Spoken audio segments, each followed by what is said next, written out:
Record. All right. So, hi, everybody. Welcome and thank you for attending our first research grant presentation. I will let Jocelyn introduce herself in more details, but on the WIM Canada side, Jocelyn was one of the recipients of our first ever research grants for her research in EDI in the mining industry. And so today she will be presenting part of her research for you so that you can see what it's like. Um, At the end of her presentation, she'll be answering questions. So you can put them in the chat or you can put them in the Q&A, and then we'll monitor both of those. And this session will also be recorded and posted on our YouTube channel later so that you can reference it and share it with others as well. So on that note, I am going to close my camera and give Jocelyn the floor. Thank you. Go ahead, Jocelyn. Great. Thank you so much. And thank you to Women in Mining Canada for the research grant and for giving me this platform today to share with you about my research. So in this presentation, I'm going to give an overview of my PhD project, which focused on activating workplace allies. Oh, and I should share screens. I realize I'm not doing that. Okay, hopefully that's working now. Okay, so I'm going to talk about activating workplace allies. I'm going to discuss the impact potential of this research. I'll share some recommendations for future work, and I'm going to leave you with some practical ideas on how you can personally adopt a practice of inclusion. So before I get into the presentation, I just wanted to recognize that my PhD research was informed by and it aims to support the Truth and Reconciliation calls to action and the Missing Murdered Indigenous Women's calls to justice. My research was primarily conducted in Treaty 6 territory and the homeland of the Métis in Saskatoon, Saskatchewan. However, we engaged with participants from across many locations in Saskatchewan and Canada. And we need inclusive places where we work because we need to be able to go to work without fear of discrimination, bullying, or violence. And we need to feel psychologically safe enough to share our ideas. And it would be great to work in a place where we can experience a sense of belonging, no matter our identities. So, to create inclusive workplaces, everyone, including leaders and those in majority groups, can be engaged, trained, and supported to act as active allies. That's what I'm going to talk about today. And using this participatory research approach between industry and academia, this 4-year research project was intended to put some of these recommendations into action to help shift workplace culture to really work better for everyone. So the project was funded in total by International Minerals Innovation Institute, or IMI, MyTax, WIM Canada, and the Women in Mining Canada Research Grant.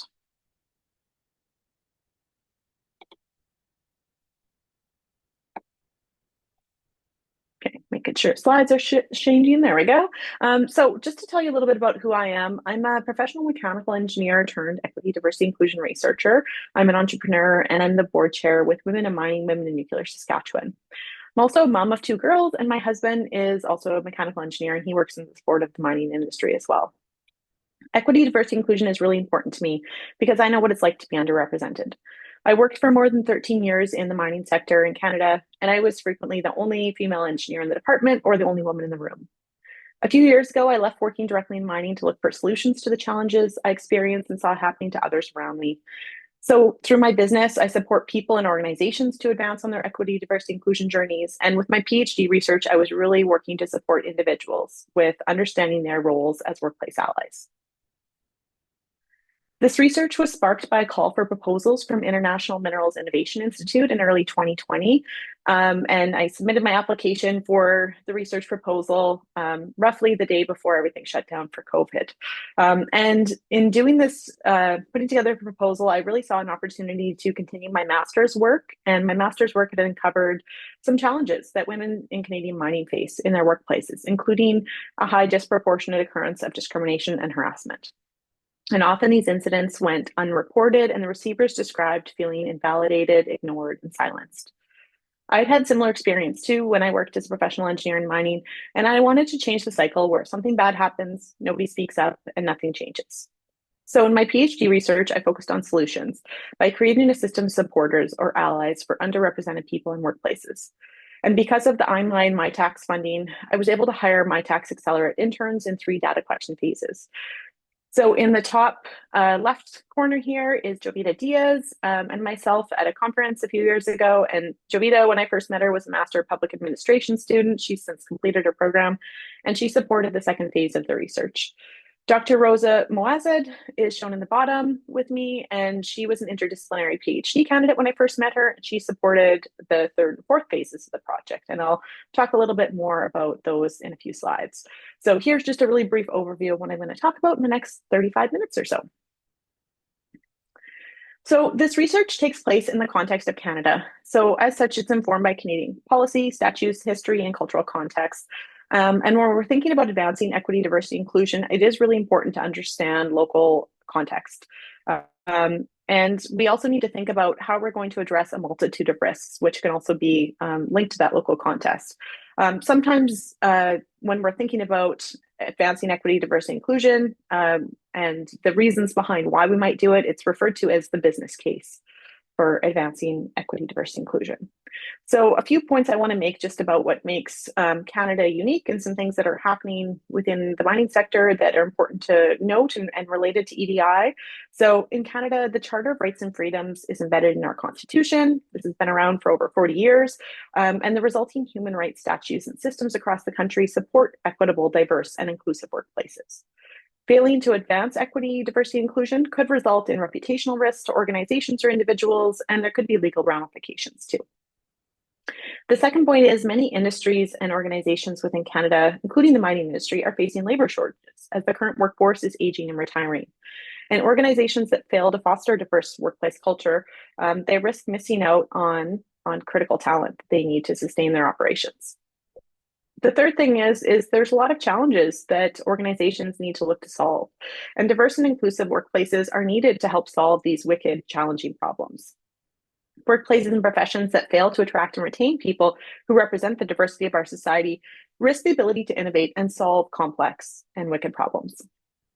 So many studies and case studies have found that diverse and inclusive teams perform better, they're more innovative, they're safer, and they're generally better places to work. So before we get into the results, let's just take a minute and reflect on who makes up the mining industry and the engineering profession. So my research focused on both mining and engineering because that's my background.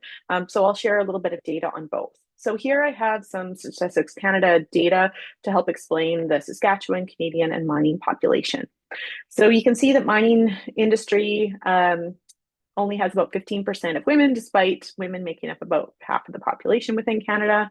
In terms of Indigenous people, about 5% of the Canadian population, 16% of the Saskatchewan population, yet only 1% of the engineering profession, and about 10% of the mining industry. So mining is generally recognized as being a pretty good employer of Indigenous people across the country, although I would expect if we apply a gender lens to that we might find that there's still some room for improvement there. So my research looked at 5 different underrepresented or equity deserving groups. And so we can see in the first column that mining could do better to engage visible minorities or racialized people within Canada relative to the Canadian population. So only about 10% of the industry and a much higher percentage in the Canadian population. In the last 2 columns, we know a little bit less about how many people are in workplaces with disabilities or 2S LGBTQI+, specifically in the mining sector and the engineering profession. So a little bit more unknowns here. The ongoing marginalization of equity deserving groups in Canadian society, though, has led to an increase in social awareness. So this kind of factors into some of that timely aspect. Part of the timely aspect and like urgency around it is informed by just turnover within labor markets and people retiring. And part of it too is this increase in social awareness from various movements and findings from different commissions. So some examples include the Me Too movement, Black Lives Matter, findings from the Truth and Reconciliation Commission, and the report on missing murdered Indigenous women and girls.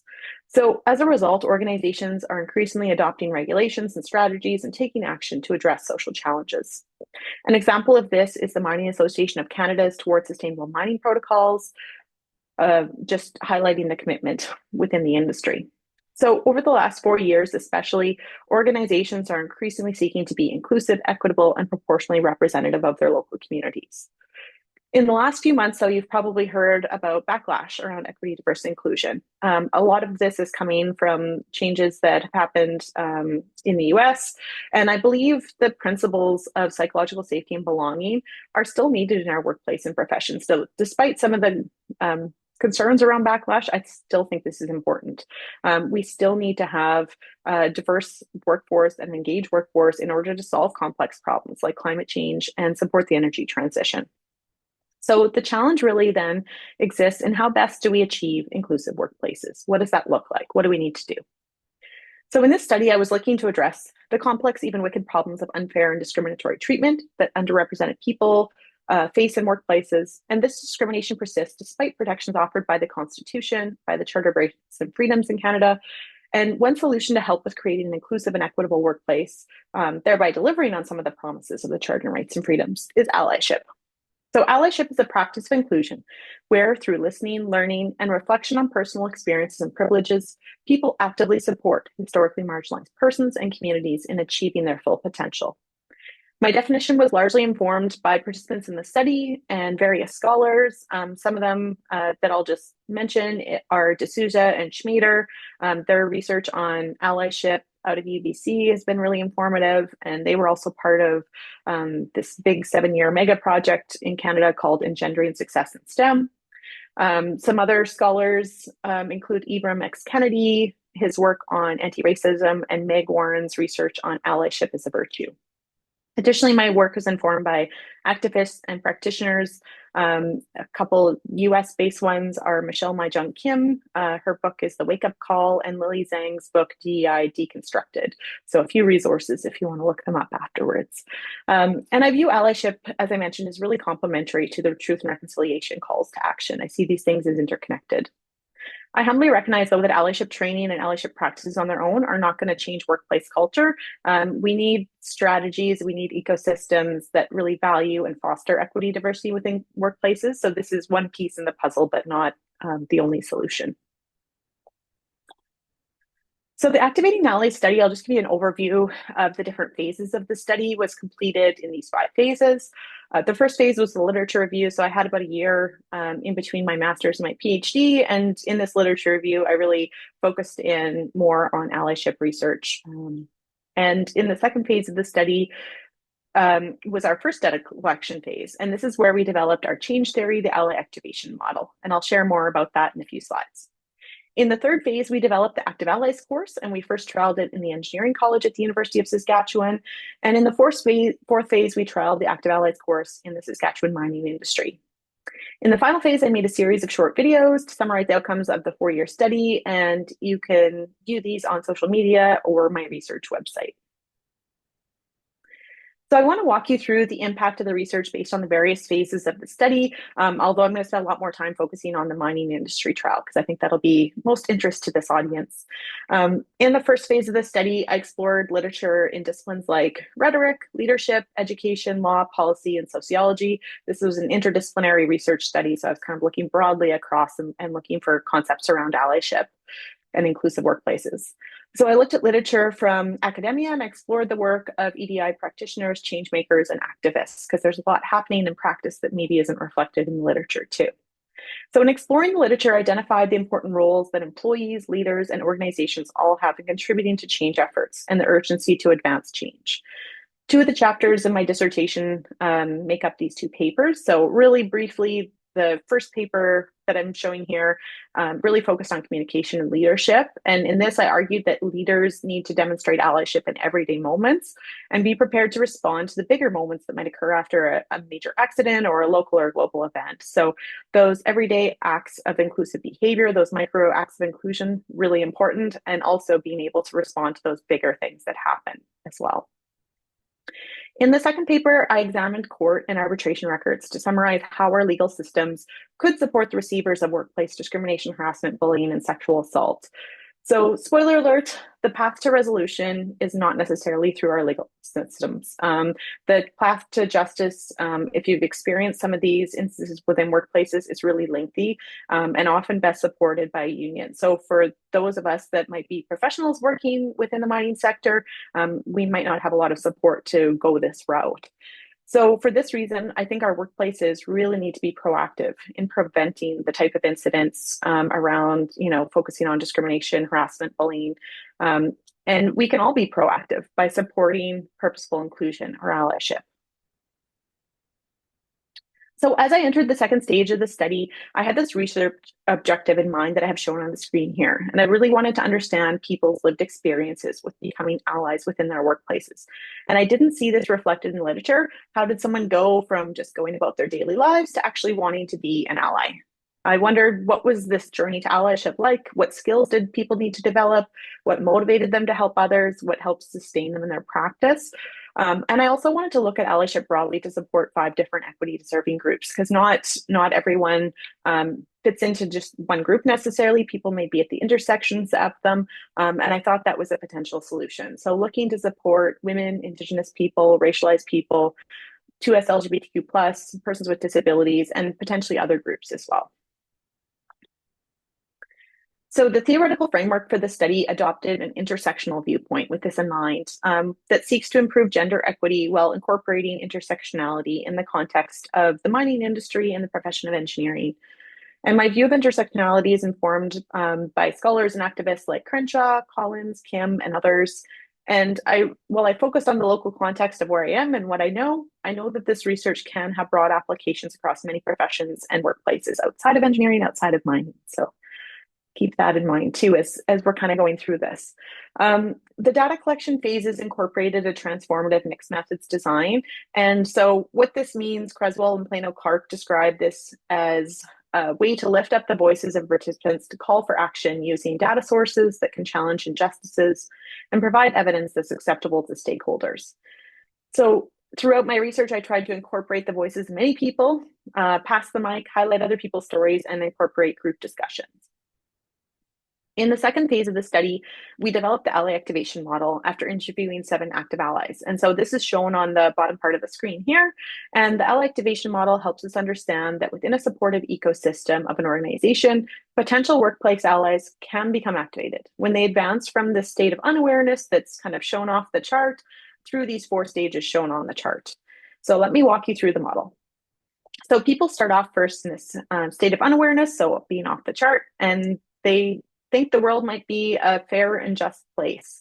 You just got to work hard, and anyone can get ahead. Then something happens that shifts their point of view, and usually it's an experience with some sort of inequity, and this may be witnessing it or experiencing it personally. It could be related to discrimination, harassment, or something else, and people then go on a bit of a journey and they start looking for solutions to support trying to make sense of this shift in their worldview and kind of where they fit in things.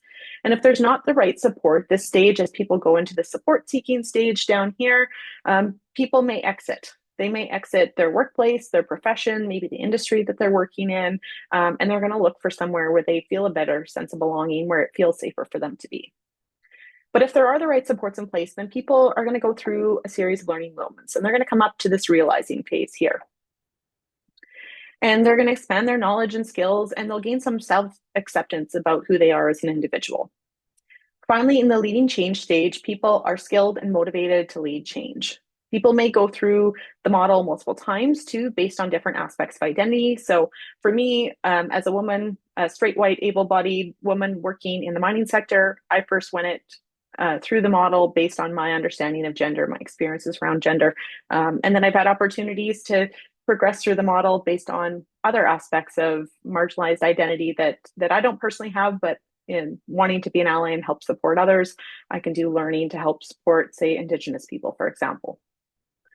So the ally activation model helps us hypothesize that perhaps people are not already active allies because they might lack awareness about inequities that are happening in that awareness stage, especially different types of inequities that different marginalized groups might face and need support with.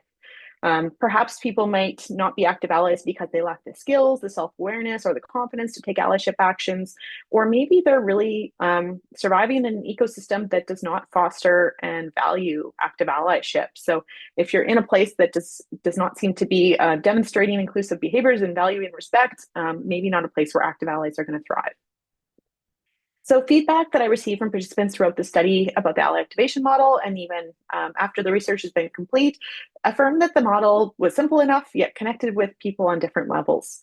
So I heard validation on people understanding the model and it's supporting them, from people who were aspiring allies, from people who were active change makers, and even those who'd been on the receiving end of workplace trauma.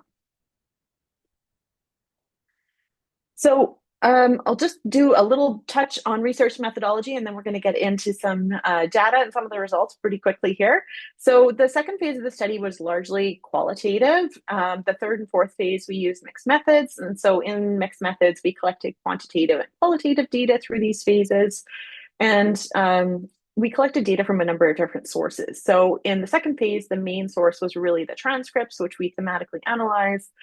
In the third and fourth phase, the main data was really a pre and a post-assessment quiz. So people took a quiz before they started the training, and then they did a quiz 4 to 6 weeks after they finished the training. But we also collected group discussion notes, quizzes, and emails from Active Allies participants as well. So any of the text-based data we thematically analyzed, and any of the numerical data, we did a non-parametric t-test on it to analyze changes in from the pre and the post. Lastly, we used an intersectional approach to analyzing the differences. So with this intersectional analysis, I could see how individuals from different groups advanced on their journeys, perhaps at different rates. So I spoke already about the different study phase results. And in the second phase that we developed the ally activation model, that was kind of the big thing there. In the third phase, Rosa, Moazed, and I developed the Active Allies course. And we first validated the course with 26 participants at the University of Saskatchewan in the third phase. And then in the fourth phase, we validated the course with 76 participants from the Saskatchewan mining industry. So just really brief to touch on what the Active Allies course is. So we created about an hour and a half's worth of professionally produced videos. And in the videos, part of it is Rosa and myself teaching concepts around equity, diversity, inclusion, and going through the different concepts over the 8 modules. And then part of it, we had invited back the Active Allies we had interviewed in the second phase of the study. And so 8 of the people were available when we were going to be filming the content for the course. And so it's 8 different people sharing their stories and giving examples of how they put some of these things into action too. So it's a really lovely blend of perspectives through the course content. So participants in the study progressed through the content over a 4-week period. So they were doing 2 modules per week, and they would spend about a half an hour per week watching the online content and going through some of the additional resources we had. And then people would spend an hour in group discussions. And we had small group discussions so that people could really engage and start practicing some of the concepts that they were learning through the course.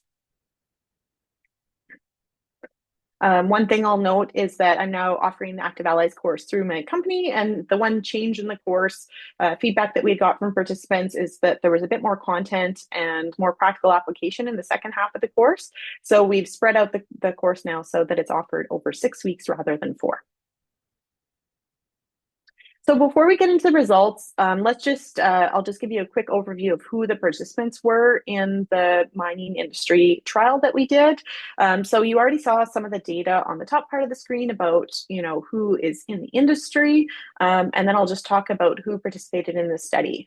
So what's kind of interesting is that we see maybe an overrepresentation of underrepresented groups who were drawn into wanting to participate in allyship research in the Active Allies course. So close to half the participants were women. We have potentially an overrepresentation of Indigenous and racialized persons within the study relative to the Canadian mining population. And we, as I mentioned before, we didn't really know how many people within the mining industry or engineering profession belong to these last 2 groups here. So we have a small number here relative to the other underrepresented groups. That's the information that we have. So perhaps our participants in these 2 groups are maybe underrepresented compared to the industry, but we don't really know. Overall, if we summarize all this information together on the right-hand side here, you can see that about a quarter of the participants had no identified aspect of marginalized identity. So that means that these were straight, white, able-bodied men. So I call this group universal allies, that they can be an ally for any of these 5 equity deserving groups that we were focusing on through the research. About half the participants had at least one aspect of marginalized identity, and the remainder had multiple aspects. So just keep that in mind as we go through the data. So now we'll get into some of the data and some of the findings from the mining industry trial. And I'm going to start with terminology. So before and after the course, we asked people how they understood a variety of terms. And I call these ones primary equity, diversity, inclusion terms. And it's important that people understand these and can speak about them conversationally, not necessarily memorizing definitions as I might say them, but having their own way of defining and understanding these terms, because they need to be able to do that in order to feel comfortable with discussing these concepts with other people. So our findings indicate that there was a statistically significant shift in people's understanding of these terms between the pre and the post assessment. And so the terms are diversity, inclusion, equity, and intersectionality.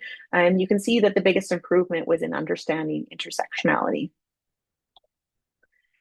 So next, I'm calling these ones secondary equity, diversity, inclusion terms. Ideally, we want participants to understand the primary terms first. And these secondary ones are important because understanding human rights and privilege are necessary to support equity, whereas psychological safety and allyship are really closely associated with supporting inclusion.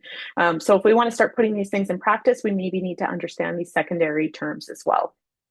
And our findings showed that there was a statistically significant shift in understanding these terms between the pre and the post assessment.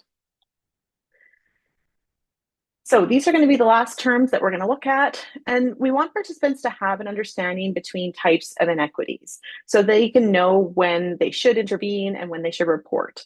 And our findings show that there was a statistically significant shift in understanding of these terms as well between the pre and the post assessment. And so these inequity terms are bias, which is kind of an umbrella term for all of these concepts underneath here, but discrimination, harassment, microaggressions, and you can see the biggest improvement was in understanding microaggressions. So similar to the previous slide, we need to notice when inequities are happening to a variety of different people because it might look different for different groups. Racism might show up different than sexism or ableism or different things, although someone may experience multiple of those in the same instant. So our findings show that participants improve their understanding of all groups, with the largest average improvement being in understanding the challenges faced by Indigenous people. Not shown on this graph, but I also just wanted to mention that we asked people about their beliefs in the importance of rights of the different equity deserving groups. And the one that increased the most through the pre and the post assessment was around the support for 2S LGBTQIA+ people. So on this slide here, I'm talking about intentions to formally or informally raise concerns about discrimination and harassment in the workplace. So informally reporting is just those instances where you can speak up in the moment, where you can intervene and you can hopefully work to restore psychological safety. Formal reporting would be more that you're filing some formal complaint, maybe through a human resource system or through an online reporting system. So what we found is that participants have a significantly higher intention of speaking up or informally reporting, and a slightly higher intention of formally reporting following the course. So a big thanks to Mindshift, formerly Me Too Mining, for letting us use the Digger model for our bystander intervention. I believe that a big reason we had a significant improvement in the intention to speak up or informally report was because we got to access the Digger model. So thank you. Because our participants were coming from a number of different employers, we didn't really get into the specifics of how to formally report within their organization. So we understand that some of the industry partners have done this specific training, which perhaps explain why we don't see as much of an improvement on the intentions to formally report. Perhaps the other reason is that people are more likely to want to just speak up in the moment too, which is ideally what we want people to be doing, to deal with it as close as they can. So perhaps that's why we don't see as big of an improvement on the formal reporting side. But the other thing I'll just note here is you can see, and I've seen this across lots of other data that I've collected as well, that people have higher intentions of speaking up if they witness or if they're confided in, specifically if someone's saying, I need your help with this. There's usually higher intentions that people are going to intervene and support versus if they're themselves the victim. So if they're themselves the one on the receiving end of this, people tend to freeze more in those situations and maybe can't speak up on their own behalf. So that's especially why it's important to have bystander intervention training. Okay, this is my last data slide here, my last graph. So we asked participants to reflect on how their understanding of themselves, their environment, and how they fit in their environment potentially changed due to the Active Allies course. So our quantitative findings on their own don't show a statistically significant increase. However, we also heard from a number of participants about the positive impact the course had on helping them process their understanding of potentially traumatic incidents that they had previously experienced. So this quote on the bottom here really summarizes this qualitative finding beautifully. One participant said, "It helped me to understand that I was not the problem, the harasser was." So understanding the systemic nature of some of these issues that we were dealing with and looking to help support people around is really important. So although our intention was primarily to call in those with no marginalized aspect of identity, those universal allies, to conversations they maybe weren't otherwise a part of, these findings helped us understand the power that an intervention like Active Allies can have with supporting those who do have marginalized aspects of identity that have potentially faced workplace traumas like discrimination or harassment. So it's important that as workplaces are seeking to hire a diverse workforce, that people are going to be coming into workplaces with past instances of trauma, and not necessarily just workplace trauma, but it could be due to a multitude of reasons. So leaders need to be able to recognize when someone's triggered and ensure they get the mental health supports they need while working to restore psychological safety. So I'm not suggesting that leaders need to become experts in mental health, but at least knowing the processes to get people the support they need, and recognizing when they do need support. So on this last slide here, I'm just going to share a little bit of the thematic analysis. So thematic analysis, again, looking at some of the text-based responses, it revealed that participants were really motivated to join the study around active allyship because they saw their organizations moving ahead with equity, diversity, inclusion, and truth and reconciliation commitments, and they wanted to understand their role and what their part of it was, and really not get left behind. So I thought that was interesting, just in thinking about who was drawn into the course. The second point is, I believe a big value of the Active Allies course is due to its blended learning format. So it facilitated participants to share and learn from lived experiences and group discussions. It gave them the context and the content to help engage better in those discussions. And it really appealed to a variety of different learning styles too, with some of the resourcing that we supplied. So this top quote here just says, most impactful were the group discussions. While the topics to be studied every week were the conversation, it was interesting to hear others' perceptions or learnings from the topics and gain new perspectives. So the next point here is just around understanding intersectionality. As you saw on the previous data slide a few back, people's understanding of intersectionality really increased quite a bit. And we saw the biggest shift in attitudes towards supporting a marginalized group resulted in greater support for 2S LGBTQI plus community. Although people were coming into it often with a really high support already or desire to support Indigenous people. I think in part because of all of the work that's been done around truth and reconciliation and people's growing understanding of that. So this middle quote really highlights some of the theme, though, around understanding intersectionality, is that people feel they need the education piece to feel comfortable enough in their knowledge to have discussions with others. So filling in some of that context and some of the truth side, some of the human rights timelines that we share throughout the course helps give them that context so they can better engage in conversation. The fourth point here is around operationalizing equity, diversity, inclusion in workplaces. So what we found is that there were self-reported changes in behavior around people's confidence and the frequency with which they were talking about equity, diversity, inclusion in the workplace. So it went from about an average of monthly to an average of weekly after taking the course. And the quote on the bottom right really shows the impact, especially if leaders engage. So seeing people in management positions take the course seriously to pass knowledge down to employees was the most impactful aspect of the Active Allies course for this participant. And the last point here, if you saw with the quote on the previous slide, learning about potential systemic bias holds the potential to support participants with healing from past instances of workplace trauma. And that was something that I wasn't really expecting as we went into the research to have that as an outcome or to have some discussion about workplace trauma. And so there's more of that captured in my dissertation than I would have originally thought. So I want to talk on touch on research impact. And this is maybe a little bit of a pitch for anyone too that's thinking of potentially going back and doing graduate study work, even though you might be midway into your career, and thinking about what kind of impact that you want to have on the world. So my 4-year research project through my PhD, I believe had a big impact at the university and the Saskatchewan mining industry and with a number of people personally. And so I'm going to give a few examples of that, of the glimmer of impact that I've seen. So first off, I know I engaged nearly 120 people through the 3 data collection phases of the study. So I maybe had a bit more impact with those individuals. And I know a few of them are listening in today too. So thank you. And I've seen firsthand the impacts of my work on many of these people through conversations, even though it's been a year or two since some have taken the course.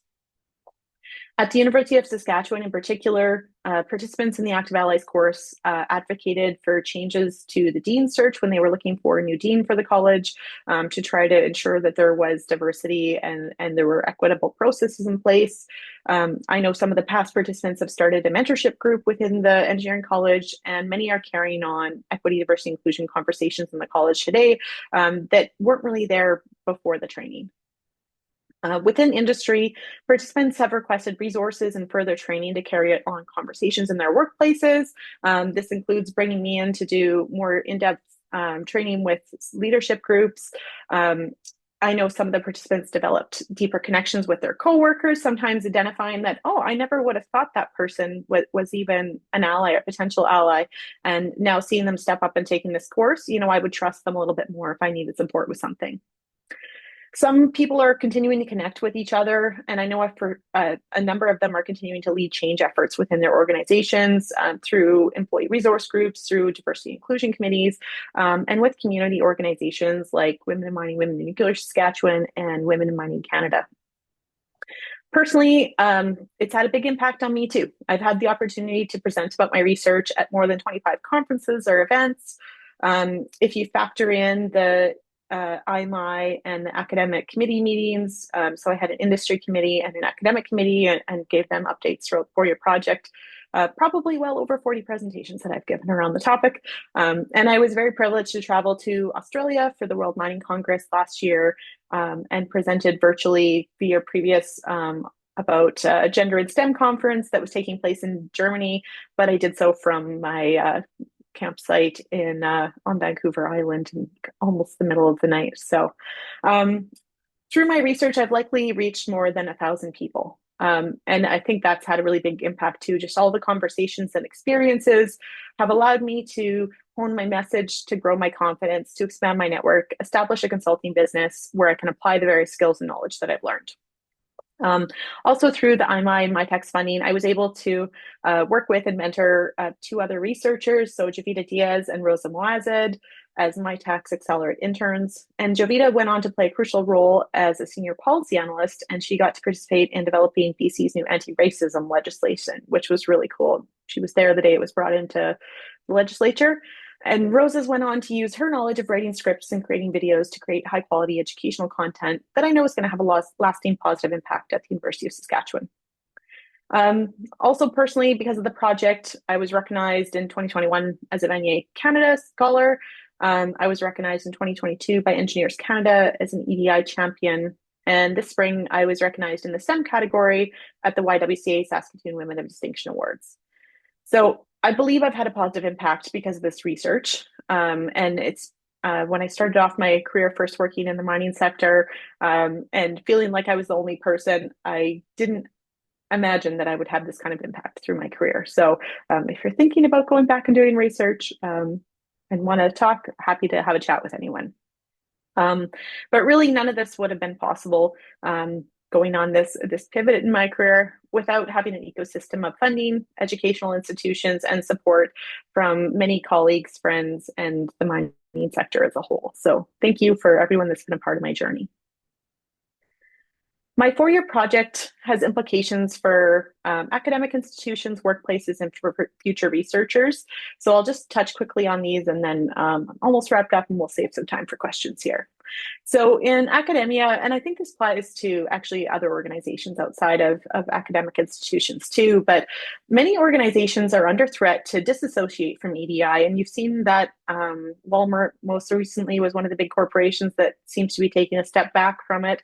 And this is coming at a time when I would say a lot of organizations are really still trying to figure out how to get started. So taking a step back when you haven't really even embarked on the journey seems a bit strange. But I think we can overcome that with education and engagement, such as what we created with the Active Allies course. I think it can help overcome this threat and giving people an understanding around the Canadian context and the histories and the truth within our country. And from an intersectional perspective, I think can help overcome this threat. So in industry, my recommendation would be cross-industry training, like the Active Allies course is really important. When we were putting people into groups, we were trying to put them across different companies while also trying to accommodate their schedules as much as possible. And this allowed people to have a safe place to really lean into some of the conversations that maybe they didn't feel safe to have within their workplaces by expanding their network of who was a safe place to have a conversation with outside of their organization. So I think there's opportunities to support sustained allyship practices and potentially healing from past workplace traumas. You know, if we can have opportunities to work across the industry and bridge some of the silos that might exist. And we heard this a lot throughout the 4-year research project.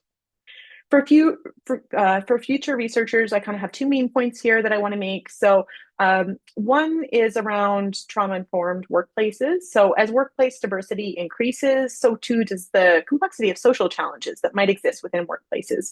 And if we want people to really bring their whole selves to work, including their past instances of trauma, we need to support them to be successful and really setting things up maybe from a different perspective so that everyone can be successful.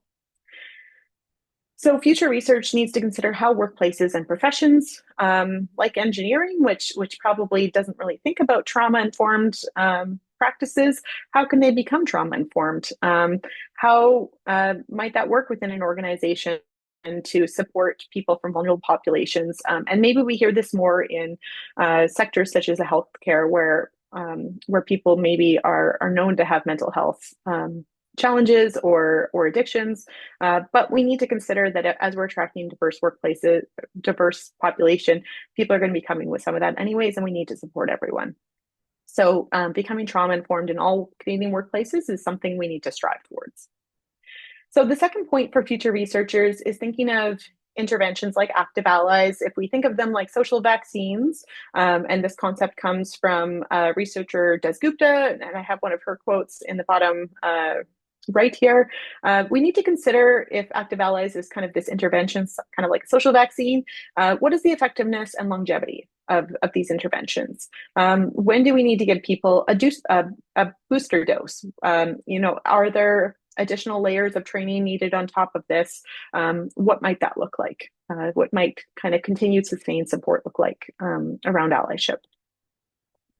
So just to wrap things up, in this multi-year Activating Allies study, I sought to understand the phenomena of allyship as a potential solution to address the wicked social problems associated with toxic workplace culture, which are often exclusive and sometimes traumatic to those who are underrepresented, marginalized, or belong to equity-deserving groups.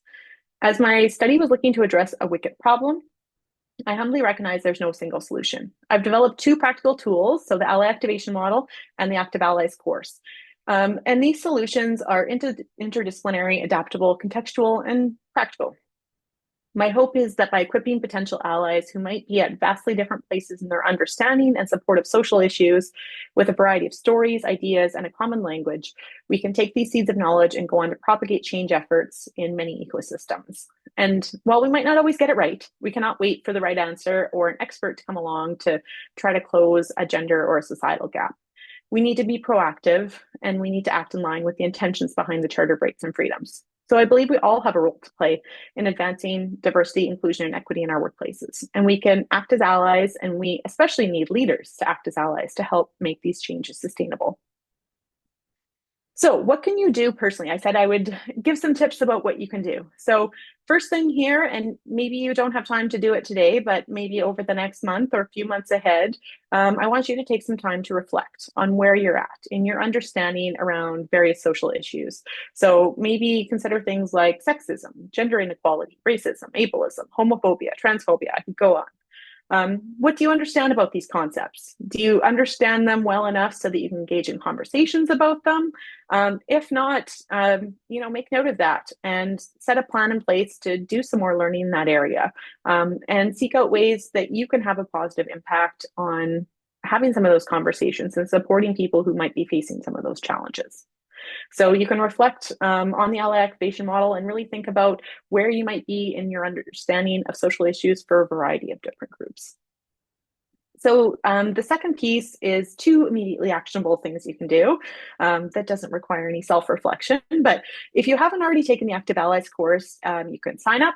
The winter cohort starts in January. And if someone's watching the recording later, if you go to the website, you can see when upcoming cohorts are coming up. The Active Allies course is an hour and a half commitment per week over 6 weeks. And if you have taken the course, please reach out. I'd love to hear how your allyship practice is going, and please encourage others to sign up. The second piece is I've started a Reflections monthly newsletter last month, and just doing it as a way to continue on the conversation around allyship for those that have participated in the Active Allies course or my research. So it's a way to receive tips and resources that are going to help hopefully sustain people as they're working to lead and inspire positive change in their various organizations. All right. So just to wrap up, a big thank you to a number of different groups, but specifically today, I want to say thank you to Women in Mining Canada for the research grant, for having me speak today, and to all of you for listening. So with that, I'm going to be quiet and check in on the chat, and I would love to hear any questions that you have.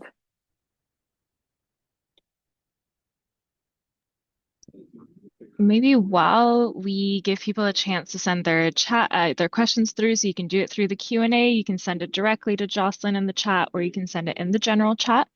What surprised you the most about the results that you found in your research? I guess that there was so much movement in so many of the areas that maybe I asked some good questions and on the things that I was looking to see if people would change in. But in some areas, I was surprised there was so much movement. Yeah, on the one slide, I think I showed that like allyship was like kind of less understood, which makes sense in a lot of ways because I think it's a term we don't use a lot in everyday conversation. But then seeing that increased the most for people. When I was doing some of that intersectional analysis and looking at it by groups, it was really great to see that, those that I believe were universal allies that didn't have any marginalized aspects of identity, or they didn't tell me about any, those people all increased too. And then the one thing that I found a little bit surprising too is that even people who did have aspects of marginalized identity, their confidence in sharing those things generally increased as well. So I know my experiences with being a woman working in the mining sector and often being the only woman in the room, sometimes you don't want to draw attention to yourself. So you're like, oh yeah, I'm going to talk about local sports team or cars or whatever the topic of conversation is, rather than maybe something that I would really want to talk about. So it's great to see that people are having a little bit more confidence to maybe be who they are in their workplaces after taking the course too, and building some of that confidence. Even though that wasn't my main intent, it was great to see that as an outcome. Thank you. I'm not seeing any questions in the general chat or in the Q&A. Do you have any in your direct chat? No, I don't see any. All right. Oh, there you go. Will the presentation be available? Yes, it will be available on the Women in Mining Canada YouTube channel. And once it's posted, we're going to make a post on our social media to let everybody know that it's up. And your contact information is on the screen. So if anybody wants to get in touch with Jocelyn, please do. Yeah. And since there are no questions, thank you very much, Jocelyn, for your presentation. It's really informational and insightful. And thank you, everybody, for attending. And we'll see you at our next event, which should be in January. So thank you, everybody. Great. Thank you so much and have a great day.